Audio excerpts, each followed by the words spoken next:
vous regardez RTL. RTL Soir, Marc-Olivier Fogiel.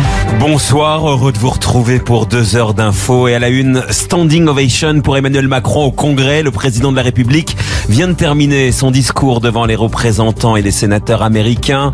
Une allocution de 50 minutes en anglais accueillie et régulièrement interrompue par des applaudissements. Au lendemain de discussions compliquées avec Donald Trump, Emmanuel Macron a affiché sa fermeté sur tous les dossiers. La France ne quittera pas l'accord sur le nucléaire iranien. Sur l'écologie, il n'y aura pas de planète B. Il a dénoncé aussi la tentation du nationalisme. Alors dans RTL Soir, vous entendrez le chef de l'État. Nous décrypterons ce discours grâce au correspondant d'RTL aux États-Unis, Philippe Corbet. À 18h30, l'analyse d'Alain Duhamel et le débat d'On refait le monde après 19h. RTL Soir, première édition, avec vous Céline Landreau. Bonsoir Céline. Bonsoir Marc-Olivier, bonsoir à tous. Les autres titres du journal de 18h. Les syndicats de cheminots rêvent d'une démonstration de force avant de rencontrer Édouard Philippe le 7 mai prochain. Ils appellent à des manifestations dans toute la France. Le jeudi 3 pour marteler leur opposition à la réforme du rail. Premier invité d'RTL Soir, à 18h20, le secrétaire général de l'UNSA cheminot, Roger Dylan-Seger. Vincent Bolloré, toujours dans l'œil de la justice industrielle, soupçonné de corruption pour la gestion de ports maritimes africains.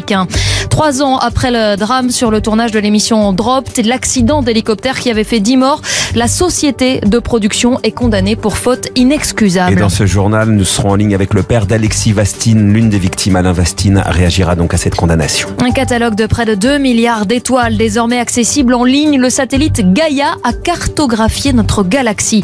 Et puis veillée d'armes à Marseille où l'OM ne pense déjà plus qu'à la Ligue Europa. La bourse de Paris a terminé en baisse ce soir, moins 0,57%. Le CAC 40 s'établit à 5413 points. Enfin, les courses à Agen, il fallait jouer le 12, le 16, le 7, le 11 et le 14. Et à la fin du journal, la question qui vous permet de comprendre l'actualité. En pleine semaine des vaccins, l'Ordre des médecins réclame l'obligation de vaccination pour les professionnels de santé. Mais aujourd'hui, comment sont-ils protégés? Qu'est-ce qui est obligatoire? Puis direction les coulisses de l'actualité, au service de la France. Jour et nuit, la DGSI lutte contre la menace terroriste. Ce soir, on vous amène en coulisses. Nos agents spéciaux tombent le masque pour la première fois. 18h35, jour J pour Daniel Auteuil. Vous n'avez pas pu rater son grand retour au cinéma devant et derrière la caméra pour Amoureux de ma femme. Pétillante comédie romantique, Daniel Auteuil a fait le tour de tous les plateaux. Il fait le bilan avec nous tout à l'heure à 18h35. 19h15, on refera le monde. Bonsoir Patricia Charbonnier. Bonsoir. Demain, le temps sera calme avec alternance de nuages et d'éclaircies. Pas de grosse dégradation, mais la matinée sera encore nuageuse demain. Sur une bonne partie du pays, nous avons de nombreux nuages bas et quelques averses demain matin encore près des frontières du Nord, près des côtes de la Manche et même un petit peu de pluie du côté des Pyrénées. Le temps sera plus lumineux dans l'après-midi et toujours très ensoleillé dans le sud-est, mais avec de fortes rafales de Mistral et de Tramontane et des températures un petit peu fraîches. Demain matin, 5 degrés seulement à Reims, 15 à Marseille et température de l'après-midi comprise entre 13 et 26 degrés. Merci Patricia et à tout à l'heure. RTL Soir. Une pluie d'applaudissements pour Emmanuel Macron face au Congrès américain, Céline. Le président français poursuit son voyage d'État aux États-Unis. Il vient d'exposer devant les parlementaires sa propre vision du monde lors d'un discours solennel. Emmanuel Macron, accueilli par une bruyante standing ovation, est régulièrement interrompu par des applaudissements et cela jusqu'au bout, notamment lorsqu'à la fin de son discours, il a appelé Français et Américains à travailler main dans la main. L'appel que nous entendons aujourd'hui est l'appel de l'histoire. Nous devons faire preuve de détermination et de courage. Ce qui nous est le plus cher est en jeu. Ce que nous aimons est menacé. Nous n'avons pas le choix. Nous devons l'emporter ensemble. Nous l'emporterons.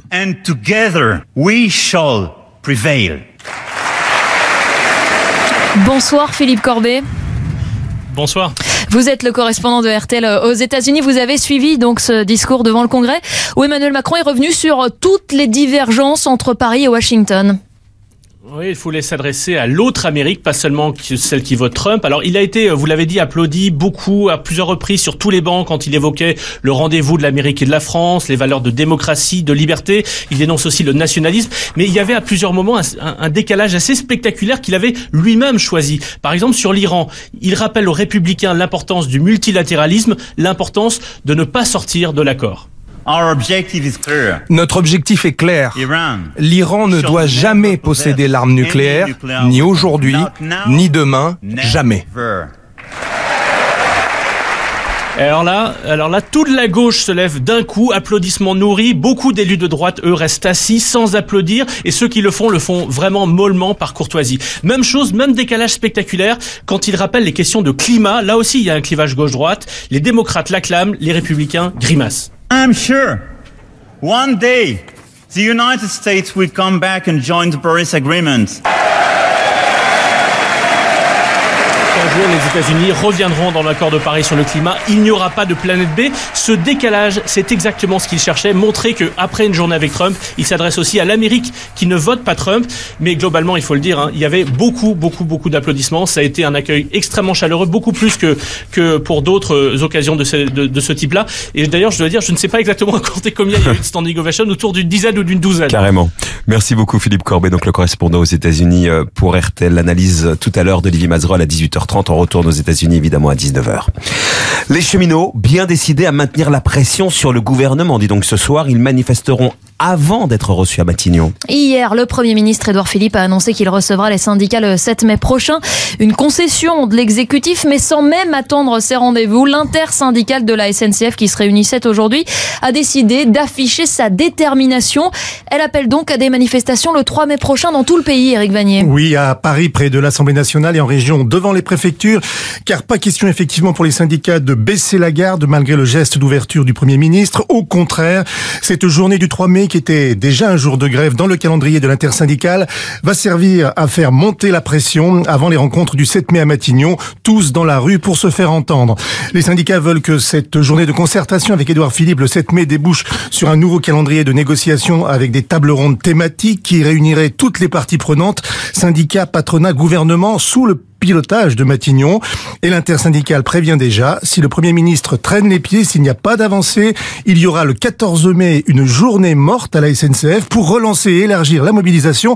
Éric Meyer nous dit de quoi il s'agira si ça se confirme. Ce qu'on va appeler la journée sans train, sans chantier, sans présence dans les bureaux. Le but, c'est que la grève ne repose pas uniquement sur les métiers de la production, mais qu'on puisse avoir une participation de l'encadrement ou plus massive des agents qui ne concourent pas à la production quotidienne du ferroviaire. En attendant, je vous rappelle que les 2 prochaines journées de grève auront lieu samedi et dimanche. Éric Vanier du service économie sociale de RTL, invité tout à l'heure à 18h20 d'RTL Soir, donc le secrétaire général de l'UNSA cheminot. Le chômage poursuit sa baisse au premier trimestre. Le nombre de personnes inscrites à Pôle emploi a reculé de 0,9%. C'est 32 000 demandeurs d'emploi de moins selon les chiffres publiés aujourd'hui par le ministère du Travail. Et puis Carrefour annonce la signature aujourd'hui de 2 accords majoritaires avec les syndicats sur un plan de sauvegarde de l'emploi et un plan de départ volontaire. Le PDG de Carrefour, Alexandre Bompard, avait annoncé fin janvier la suppression de 2400 postes dans les sièges, mais aussi la sortie du groupe de 273 ex-magasins d'IA. Deuxième journée de garde à vue pour Vincent Bolloré. L'homme d'affaires est entendu depuis hier matin dans les locaux de la police anticorruption à Nanterre, soupçonné d'avoir favorisé l'élection de 2 présidents africains pour obtenir la gestion des ports de Lomé au Togo et de Conakry en Guinée. Des activités africaines sur lesquelles le groupe communique peu, mais qui lui rapporte beaucoup, Pierre Julien. Oui, l'Afrique, c'est en gros la poule aux œufs d'or pour Vincent Bolloré.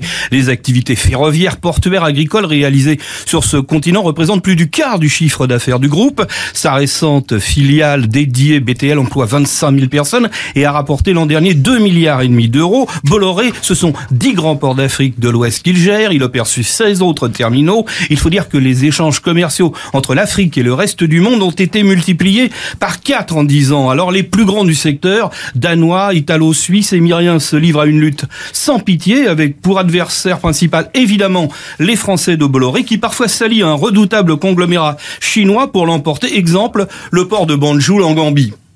Et Pierre, comment réagit-on sur le continent à cette garde à vue ? Alors officiellement, on ne souhaite pas encore réagir alors que les réseaux sociaux à Conakry, à Lomé sont sans appel. Didier Assogba, responsable de Togo Breaking News. Plusieurs pensent que c'est bien fait pour lui. Il confisque les ports africains pour faire fructifier ses actions. Je pense également que c'est quelqu'un qui est beaucoup plus ami des chefs d'État que des citoyens africains. Oui, en résumé, si Bolloré aime l'Afrique, les Africains n'aiment pas trop Bolloré. Merci Pierre-Julien, et on apprend à l'instant que Vincent Bolloré est déféré devant un juge du pôle financier. C'est la première décision de justice dans l'affaire Dropt, l'accident d'hélicoptère qui avait coûté la vie à 10 personnes sur le tournage de l'émission de TF1. Le 9 mars 2015, la collision entre deux appareils en Argentine avait fait 10 morts, parmi eux la navigatrice Florence Artaud ou encore le boxeur Alexis Vastine. Poursuivi par la famille d'un caméraman décédé, la société de production a été condamnée pour faute inexcusable par le tribunal des affaires sociales de Nanterre. Jugement inattendu qui marque une étape capitale pour la suite du dossier, Jean-Alphonse Richard. Oui, parce qu'il y a toute une série de nouveaux rendez-vous prévus devant d'autres tribunaux des affaires sociales. Lyon, Nantes, Laon, dans les semaines qui viennent. Juridiction saisie à chaque fois par une famille de victimes qui vont bien évidemment utiliser les arguments développés avec succès à Nanterre, où le tribunal s'est appuyé sur l'enquête de l'aviation civile argentine pour conclure que le caméraman Laurence Basnic n'avait pas, je cite, obtenu l'information et la formation appropriée pour ce genre de mission. La société de production se serait montrée trop légère en matière de sécurité. Jugement civil qui pourrait peser désormais sur le volet pénal, estime l'avocate de la famille Basnic, Solène Le Tutour. Il est certain que le juge d'instruction lira cette décision avec beaucoup d'attention parce que le juge pénal, a déterminé le manquement à une obligation de sécurité qui constitue un homicide involontaire. Et ce sera effectivement un élément important. Les avocats de la société de production ALP appellent à la prudence sur des conclusions hâtives. Ils n'excluent pas de faire appel du jugement de Nanterre. Jean-Alphonse Richard pour RTL. Et invité d'RTL Soir, le père d'Alexis Vastine. Bonsoir, Alain Vastine. Bonsoir. 3 ans donc après l'accident d'hélicoptère sur le tournage de Dropt qui a coûté la vie donc à votre fils et à 9 personnes. La société de production a donc été condamnée pour faute inexcusable. C'est la première fois que la production est condamnée. Pour vous, c'est une première victoire, Alain Vastine ? Tout à fait, oui. Ça prouve qu'il y a eu des failles et ça prouve que la justice fait son travail. Et c'est une bonne nouvelle aussi pour les victimes et les familles des victimes, des salariés de l'émission. Je suis content pour eux, surtout, parce que quand vous perdez des enfants ou vous perdez de la famille, c'est dur à s'en remettre. Vous-même, vous avez une action en justice. Là, ça concernait donc la famille du caméraman qui avait donc saisi le tribunal des affaires de sécurité sociale des Hauts-de-Seine. Vous-même, vous avez saisi un tribunal, Alain Vastine ? Oui, nous on est en cours, là c'est en cours, l'enquête est en cours et toujours en cours et on attend, après ce sera sûrement à notre tour de passer en justice, mais pour l'instant j'attends. Vous attendez, vous dites que l'enquête est en cours, vous avez l'impression d'être tenu à l'écart, que personne ne sait rien, Alain Vastine, comment ça se passe ? Non, parce que j'ai des super avocats et ils font leur travail et puis vous savez, à chaque coup ça rouvre des plaies. Alors moi je laisse mes avocats faire et parce que à chaque coup je repense à mes enfants, à mon enfant et mes enfants parce que je pense à ma fille aussi. Et ça me fait du mal aussi. J'imagine bien. Et vous pensez qu'un jour, puisque c'est peut-être ça le plus important pour vous, on connaîtra la vérité sur ce qui s'est passé sur ce tournage, Alain Vastine ? Oui, parce que moi je lâcherai rien et je pense que mes avocats non plus, mais moi je fais ça pour justement leur prouver ils ont fait des erreurs et faut assumer. Quand on fait des erreurs, faut assumer. C'est surtout pour les prochains qui feront des émissions, parce que moi, ça ne me fera pas venir mon fils, mais c'est pour les prochains gens qui feront des émissions et qui prennent vraiment leurs précautions et les sécurités qu'il faut pour pas mettre les gens en danger comme ça. Merci beaucoup, Alain, de votre réaction ce soir, donc à cette première condamnation de la société ALP. Donc, merci à vous. Merci à vous aussi. Merci, Alain. Merci. Le contrôle judiciaire de Muriel Boll, personnage clé de l'affaire Grégory, a été partiellement levé aujourd'hui, Céline. Suspectée d'avoir participé à l'enlèvement du petit garçon en 1984, Muriel Boll est donc désormais autorisée à rentrer chez elle, mais ne peut pas entrer en contact avec les autres protagonistes du dossier. Au moment des faits, l'adolescente de 15 ans avait accusé son beau-frère Bernard Laroche d'avoir enlevé Grégory avant de se rétracter. Rebondissement l'an dernier avec sa mise en examen et celle des époux Jacob, soupçonnés d'être les corbeaux, mais un an plus tard, Guillaume Chiez, l'affaire Grégory semble revenir à son point de départ. Oui, les gendarmes et les juges d'instruction pensaient que Muriel Boll pouvait être une porte d'entrée pour enfin s'approcher de la vérité dans ce dossier. Mise en examen, placée dans un autre département, isolée des siens et peut-être libérée d'une certaine pression familiale, Muriel Boll aurait pu craquer, mais non, elle maintient la même version des faits depuis un an. Bernard Laroche n'a rien à voir avec la disparition de Grégory. Aujourd'hui, son contrôle judiciaire a été assoupli. Elle peut donc retourner s'installer dans les Vosges où l'attend son fils cadet. En revanche, Muriel Boll ne peut toujours pas entrer en contact avec les protagonistes du dossier, notamment les époux Jacob, eux aussi mis en examen. Prochaine étape maintenant pour Muriel Boll et les époux Jacob, ce sera le 16 mai. Les magistrats se prononceront sur la demande d'annulation de leur mise en examen. Guillaume Chies du service police-justice de RTL. RTL Soir, il est 18h15. On va marquer une pause et dans un instant, le nouveau show pathétique de Jawad au tribunal. RTL Soir.